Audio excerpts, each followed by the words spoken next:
Hello, everyone. Sorry, I did not realize that I was recording just yet. This is my Masked Singer video about episode 1 of season 7 of The Masked Singer. And apparently, my camera is aimed down some again.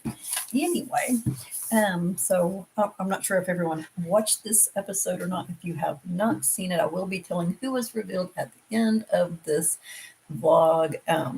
So, you can stop watching it before then.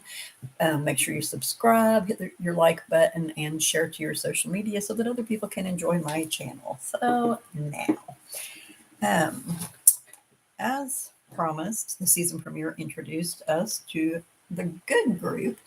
Much to my astonishment, they ended up introducing every single character who is on The Masked Singer this season, and I miscounted one of the groups, so there are apparently going to be 15 characters.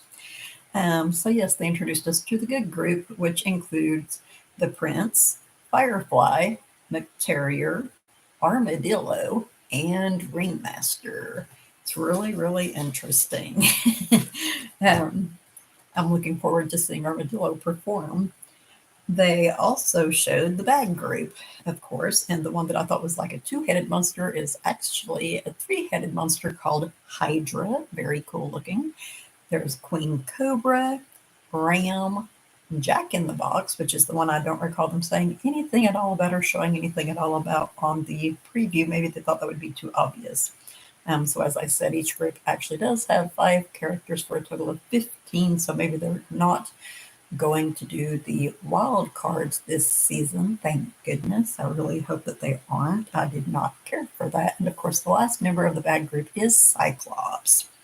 Then they brought out the Cuddly, which includes Space Bunny, Lemur, Baby Mammoth, still my favorite outfit, Miss Teddy, and Thingamabob. His outfit's very cool too. They're all cool, really. So the first one to perform was Thingamabob, which I kept trying to forget about, but it was totally Thingamabob from Team Cuddly. And I did not notice a whole lot of clues in his clues. The rest of them, I think I noticed far more clues. But what I have for him is Hotel California. I did notice there was a fire hydrant on the Hotel California thing. I suppose I maybe should have made a note of that. Bulldog from The Masked Singer, which of course was Nick Cannon, came up and was he had a fishing net and a tackle box, and he got closer to him and seemed to be afraid of him, and then they hugged and stuff like that. Anyway, he was collecting quarters to save him or help protect him. There was a bell on the thing to collect quarters. They showed a bald eagle, which made me think of, wasn't it Dr. Drew who was the eagle? I believe that's right. Was the eagle on The Masked Singer? So I'm like, does he maybe have some connection to Dr. Drew? Drew Carey has already been on, I believe. But yeah, I was kind of at one point thinking maybe, I think he's the one I was kind of thinking maybe Drew Lachey for. I wrote above it, rabbit was Joey Fatone, because it seemed like there was a rabbit clue or something that made me think of a rabbit that had to do with him. So I was thinking maybe Drew Lachey, and then I'm like, nah, I feel like he's too tall, but I don't know. And then like the fishing stuff has me confused on that one, though he is from Florida if it's Drew Lachey. I was thinking he was from North Carolina, so this is actually not even the one that I was thinking about, I don't think. Anyway, the setting that he was in was like a outdoor garden type setting that had a bunch of trees and bushes with flowers on them. Not sure if that's significant or not. Sometimes it is, sometimes it isn't. And I did not write down what all of them performed, I just realized, but he performed Wanted Dead or Alive by Bon Jovi very well. He said he grew up with the Rock Nation. So when he came out and I saw his dance and stuff, and I was watching the way that he was dancing around and looked at the clues, and remember that his first clue was a picture of the Rock, which leads us to the Fast and Furious franchise or possibly wrestling, I immediately, like when I did see his size, I thought maybe it's The Miz. Thingamabob is taller than I thought he was going to be. I noticed when he was standing next to Nick, but sometimes it's hard to tell how tall they actually are. He was wearing boots, but so was Nick. So anyway, yeah, I thought The Miz because they mentioned him on the last season and said he can really sing. And The Miz is 6'2", and as I said, his stance when he was dancing and singing and stuff made me think of The Miz. I could be totally completely wrong, and I also had the thought that maybe perhaps it is The Rock, and he used a picture of himself to throw us. That would not surprise me. He can sing. I don't know that he can sing that well, but he definitely can sing. And anyone who is involved in wrestling, they primarily like a lot of the songs that they use on the when they're wrestling are rock songs. And I did find out when I was looking up information about him that the Miz's dad was a wrestler. I'm not going to think of his name. And Jade, who wrestles, is his sister. So he comes from a wrestling family. Um, so yeah, I did not know that. But the next up to perform was McTerrier from Team Good. Um, it had like a home setting with terry towels. It was very well organized. There was a candle which he lit. There was an axe with a star on it. Face in a cake that the person put their face in. There was a gold album. And he said, can clean right up to the edge. You can't beat it. He does play the drums. And oddly, because of the beat it clue, I thought Weird Al Yankovic was my thought. He can play the drums, he can play several instruments, and he sings the song Beat It. So, yeah, why not? He's also known for wearing a kilt. So, um, and McTerrier performed Working for the Weekend by Loverboy. And to me, he sounded a lot like Weird Al, and he did a good job of singing. It sounded like at one point he may have gotten a little bit winded, and I'm going, well, Weird Al is 62 years old, so of course he'd get winded. And the outfits, they say, are very, very hard to perform in. They're very hot. Um, so if I can find where so yeah, he almost fell off the edge of the stage, and I kept going. Like Nick said, that he obviously couldn't see at all. He almost walked into him.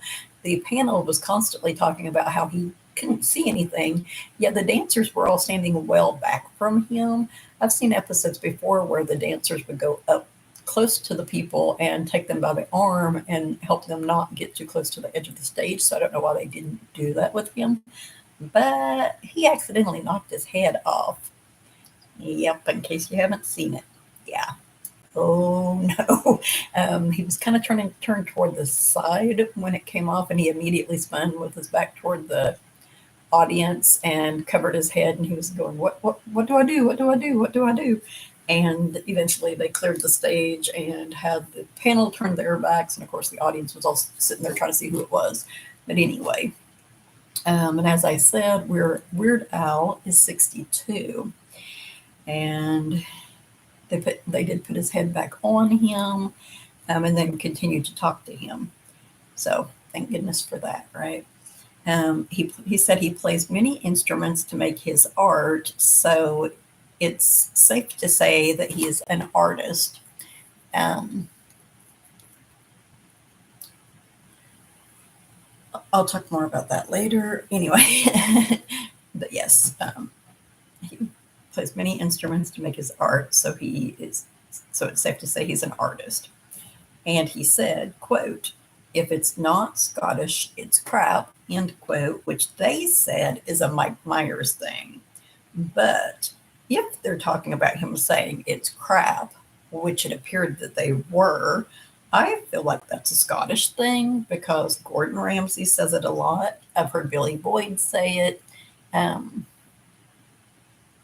it's crap. How many times you heard Gordon Ramsay say that, right? Um, So anyway, Nicole thinks that he might be Ewan McGregor, who I had named the season before last. And then last season, I strongly felt that one of the characters was him. I had never heard any of them guess Ewan McGregor.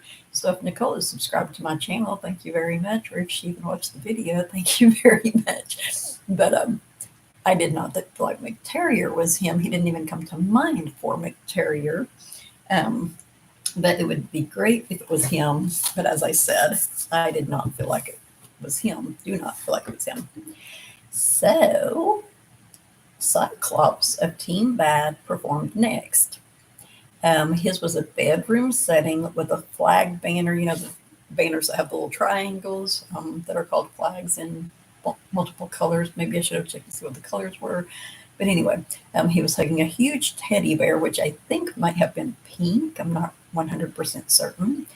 There were a lot of toys in the room, including some sports stuff and a ballerina that I noticed. There was a compass, which the panel kept saying was pointing to southeast, but it was not. It was pointing to south by southeast. Those of you that do not know how to read compasses, that means that it was approximately halfway between south and southeast marked on the compass. That's south by southeast, which is a book and a movie and possibly even a series. But anyway, that being said, he constantly talked about being a villain, which made me think of the guy who plays for Ian on Shameless and the Joker on one of the Batman movies. I cannot think of his name right now, but he was making me think of him at this point. He's like, "Are you tired of hiding under the beds in cluttered corners?" They showed a turtle with a cowboy hat, and the turtle on The Masked Singer, you probably remember, was Jesse McCartney. So I was thinking maybe it's someone that's considered to be the Jesse McCartney of country music, which the closest I could think of for that was Hunter Hayes, who has also already been on. But Nick did mention one season that there is no rule that you cannot be on there twice, as far as he knows, which they might have made a rule saying that you can't after that. But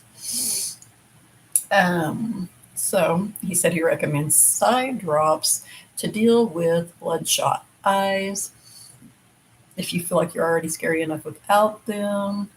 It was a total kids room, a bunch of toys. There was a comic book, and on the front of the comic book it said Evil Beastie. There was a rocket on the wall, like a little paper rocket. And when I was rewatching it the multiple times that I did, because I was watching my grandson yesterday, so it took me a while to be able to actually watch it and make all the notes, I noticed there was also a pair of what looked like they could have been astronaut type, space type boots laying in the floor. So I'm like, it's somebody maybe that is connected to Hunter Hayes. And I started saying somebody else, but no, that was the other person. But yeah, it's possibly someone who is connected to Hunter Hayes, if you see what I'm saying here, because of the astronaut type stuff. Yes, to Hunter Hayes and Jesse McCartney. There was another person. Sorry, I'm losing my mind. Anyway, he sang "My Sacrifice" by Creed. And to me, when he sang, his voice was extremely familiar, and most of the judges felt like it was as well. I was going like, maybe he sounds sort of kind of like Kenny Rogers. These are wild. the gap in my guesses here of who he sounds like. I'm like, maybe Kenny Rogers, maybe Ted Nugent, maybe Alan Jackson. But I'm going, I know that voice. I just can't put a handle on who it is. One person I'm pretty sure he's not is Blake Shelton, so now watch him turn out to be him, right? But anyway, he said growing up, he connected with monsters more than heroes.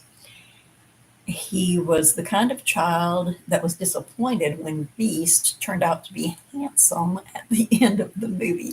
Now, this is part of what made me think of Ian from Shameless. He has played, like, even his character Ian on there is he's a bad boy.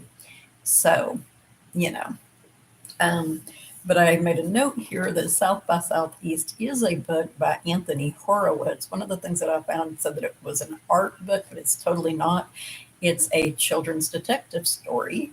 And as I said, it's written by Anthony Horowitz. I don't think that that's who he is, but there was a movie made from the book in 2005 starring Boris. Sorry if I screw up your name, and I probably will. Boris Milivojevic. Milivojevic. That's probably not it, but anyway, who is a composer. So I was like, it might possibly be him. This movie also starred Nicola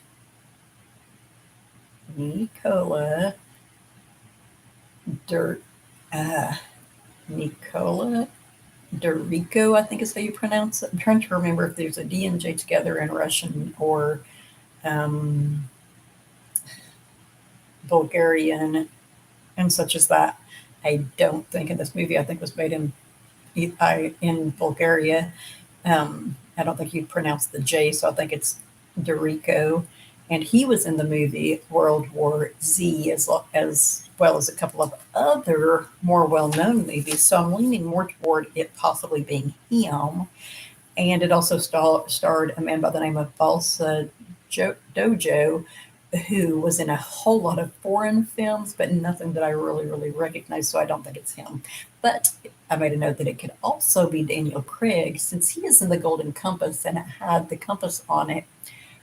But I kept thinking there was a bad guy. Nicole Kidman plays for the bad woman on the Golden Compass, and there's somebody that helps her out, which I was thinking was Nicolas Cage, but I couldn't find his name in relation to the movie at all, or find out who he played for. So if you know who the person is that tries to help Nicole Kidman get the little girl in the Golden Compass or stop the little girl or whatever the deal is, let me know who that is because I can't figure out who it is. I'm pretty sure it's Nicolas Cage, but I could be wrong. It would be cool if Nicolas Cage was on here. I could see him being a Cyclops also. Not sure that he would sing as well as Cyclops did, though, so I don't know. And that voice is very familiar, but have I seen something Nicolas Cage sing on?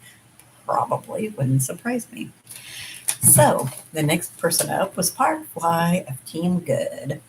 Her clues included a playbill from the Apollo Theater that said comedy on the front of it, indicating that perhaps she does stand-up comedy. She worked with Tyler Perry. There was a picture of Tyler Perry, or she's connected to him in some way. She had a product, which was a charger that she said keeps her going, helps her shine like the star she is. There was a picture of the Statue of Liberty and a mic on a stand, such as you would see at a stand-up comic show or other shows. And she said, quote, "On the fly charger, it's lit," end quote. So I'm still leaning toward Janet Jackson since she made several movies with Tyler Perry, such as Why Did I Get Married? And she also said, quote, "Even the goodies have bad days," end quote. And we know that Janet Jackson has literally had some bad days. The Statue of Liberty thing, I found that she has spent a great deal of time in New York City. There's a comedian whose last name is Ballerman, I think is how you pronounce it, who toured with Janet Jackson. And a lot of the places that they went were in New York City. And there is a statue that Disney World is having removed that is a Janet Jackson statue or resembles Janet Jackson. They're having it removed because, from what I understand, it is of her wearing the black outfit that she wore at the Super Bowl. And now this documentary is being made by the New York Times about the incident at the Super Bowl, which Janet Jackson did not even want to be connected to the documentary. But I'm thinking because of the documentary is why Disney is removing the statue, which I feel is highly wrong because she didn't want to be part of the documentary. If that was a full-blown accident, if she was not at fault. If you thought that she was worthy of having the statue there in the first place, don't remove it because some fools decide to make a documentary that she doesn't want anything to do with, if you see what I'm saying here. But anyway, so she literally choked on her first performance. They had a medic come check on her after much insistence by Nicole and Kim Jong, which showed me how exactly poorly prepared they are for emergencies when they come back from the commercial. Because like our our on-set medic is checking her out now, and I'm like, you only have one on-set medic? Like, what the heck? You should have more. But anyway, I mean, what if McTerrier fell off the stage and then she choked? What you gonna do? But anyway, so after that, while she was being looked at, making sure she was okay, which I'm glad that they did do, Team Bag came back with Ram. His clues included a theater sign that said Hamlet X Macbeth. And I forgot that I was going to look into perhaps, at one point I thought that Mel Gibson was in a Hamlet movie and a Macbeth movie, but I was unable to find any proof of that at one point in time when I was trying to find out. But I'm almost certain that Ram is a football player, but it occurred to me he may have played for a football player on a movie or something. So, that being said, it showed some antlers on the edge of a mirror, but more like they weren't ram horns, they were deer antlers. And he did an ad for a shaver, Ram shaver, which makes me think that he's somebody that does commercials for products. And there were man products around the sink. And this made me think of Troy Polamalu right here, because we know this is a football player. They showed a football helmet for his first clue, right? And he said, are you tired of looking like a scruffy billy goat? Something about your man's yearly shearing. And he said, sporting the smooth look of a real ram, which he's trying to make us think that he is really a ram, in my opinion, a real ram. Anyway, and then there was a referee that indicated a touchdown had been made. And he said, he keeps his head in the game and helps him keep his head in the game and his presentation on point. He said Father Ram taught him everything he knows. He's been following in his hoof prints his whole life. They showed a piggy bank with a quarter return. A piggy bank that says quarter return on it, and he was putting quarters in it, or they were putting quarters in it. And I was like, so he could be a wide returner, because the quarterback, they kept talking like he was a quarterback. The quarterback doesn't do a return. The person that does the return would be a wide receiver or a running back or someone along that line, right? And they showed a horse, which people were thinking might mean the Broncos, and it might, but the horse was definitely a stallion. They made that obvious. And I found out that there was an AAF team, it's American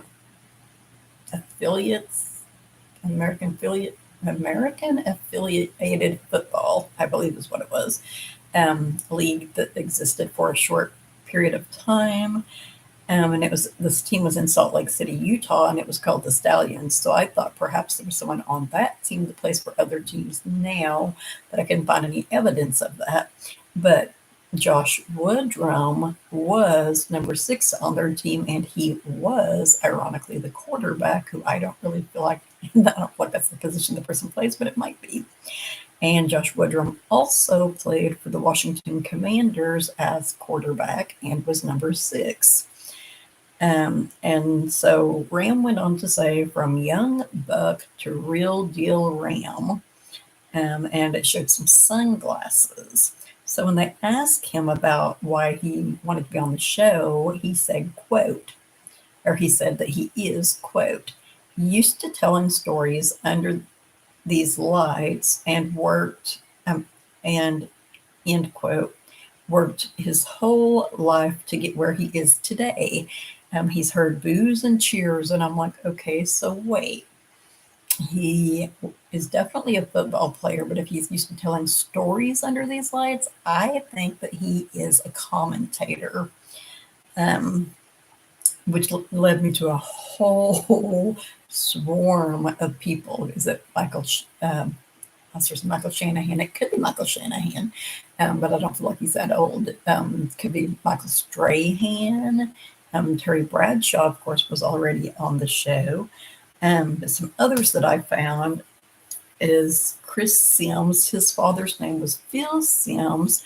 Chris played for the Denver Broncos at one time. He also played for two other teams that I didn't write down what were, but and he is an analyst and commentator for NBC.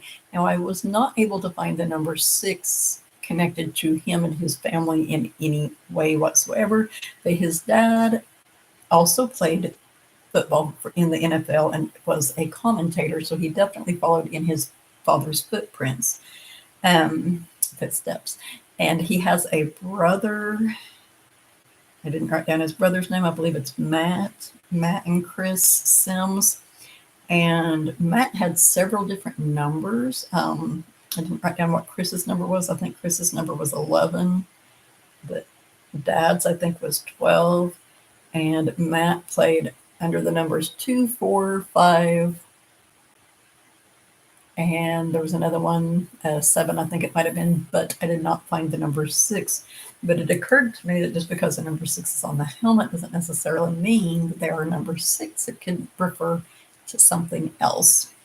But right now, I'm like, there's just too many possibilities. But I do think that he did play football and now announces. And so I hope that he is around for a while. I had originally thought that maybe he was Johnny Hecker, I believe is his name, from the Rams. And he keeps, he's wanting us to think that he is a real Ram, as I said. See if I can find where I wrote his name at. Yeah, Johnny Hecker, who is a punter. And when the two things that are done in football that people return are the throws from the quarterback or kicks. So he could still be a punter, in my opinion, and he could still be Johnny Hecker of the Los Angeles Rams. It's just, to me, it seems like, since he said that he's used to telling stories under these lights, he is a commentator. He is not currently playing football. And I feel like the Los Angeles Rams is way too obvious. But there was a commentator, a guy who played football, who went into commentating, who has 3 sons, I believe, that 2 of them also played football, and one of them played for the Broncos, or he played for the Broncos, I think, and the other one played for the Rams. And so I was considering that possibly it could have been that family, but I don't know for sure.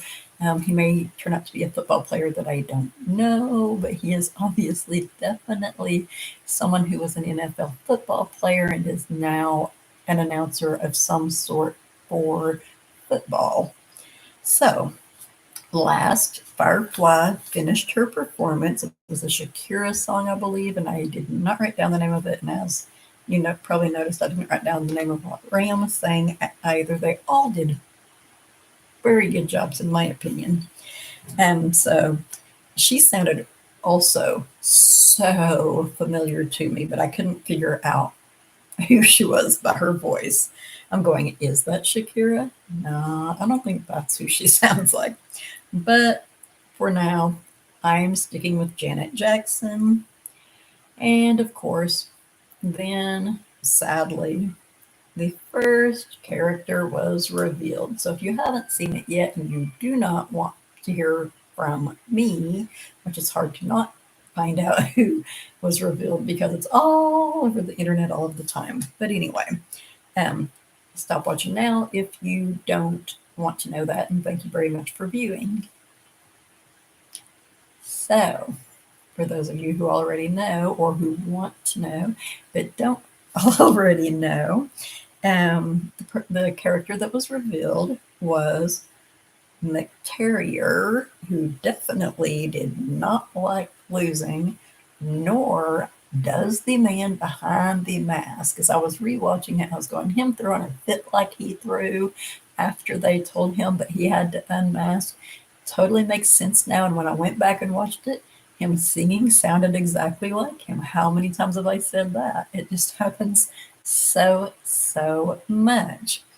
But so, um, the clues that I saw when I was rewatching it after I knew who he was that I didn't see before were, and they wouldn't have helped lead me to him, nor would my logic concerning some of the clues that they told us what meant, because I still probably, along that line, would have probably gone toward Gordon Ramsay, which is where he was trying to steer us with the Scottish accent. Just saying. So, the very first one that I noticed was an oven mitt at the very first of his clues, which was right next to the TV set. And he literally said, when he was talking about his terry cloths, that they are all purpose, like all purpose flour. Hmm. Trying to lead us to someone who cooks? Obviously. Did I get there? No. Wow. I can't believe that I missed that clue. I just could not believe it. So when I was rewatching it, I'm like, I should listen to everything they're saying because it's going to be really important. Because it was with him, obviously. Pay attention to everything I see, which I could not do in Thingamabobs because there was so much stuff in the scene. Just saying. Which also makes me think that maybe he's someone that has been in a whole lot of movies. And the kids' room and stuff made me think Tom Hanks for a while from the movie Big. But, ooh, and he's done space movies. It could be, Thingamabob could be Tom Hanks. Yeah, that's a possibility. But anyway, um, so yeah, now I'm going to actually say who he was. He was Duff Goldman, hence the gold record in his clues, which they told at the end that he needed to his name. And I was like, I thought he made a cake on Aces of Cakes that was a gold record. Seems like I recall him doing that, but maybe that was just a record. Or maybe it was another show that I watched that they make cakes on. So anyway, that being said, the sheet cake, of course, was because he bakes cakes and has the hit show Ace of Cakes. The axe was because he was on Chopped All Stars, which I did not remember Duff being on, but he was. I thought it was because he axed Buddy in that competition on that show. Duff versus Buddy. Yeah, I thought he was going to lose, but he pulled it out. Oh, yes. And when they asked him then why he chose to do the show, when Nick asked him, he said that he did the show for his daughter who just turned 1. I'm glad that he was on the show. Sad that he left so soon, but really looking forward to seeing who all else is on this season. Tune in later this evening or when you get a chance for my late Thinking Thursdays blog. I need to do a little bit of stuff on it. I want to give people something to actually think about, which is something that someone suggested that I do, seeing as it is called Thinking Thursdays. And I am thinking about moving it to a different day since I am going to be doing the Masked Singers one on Thursdays. I started doing the Thinking Thursdays to give me something to do when the Masked Singer was not on, and I also do my Mystery Mondays. But I was contemplating moving my Thinking Thursdays, at least now, to Saturdays, though at one point I considered doing what I was going to call Satire Saturdays. So I don't know. We'll see what I end up doing, right? Hopefully something. I have the burps. I'm so sorry. Until next time, everyone have a great whatever time of night or day it is in your part of the world. Stay safe and stay positive. And make sure to tune in for next week's episode of The Masked Singer. Thank everyone for watching.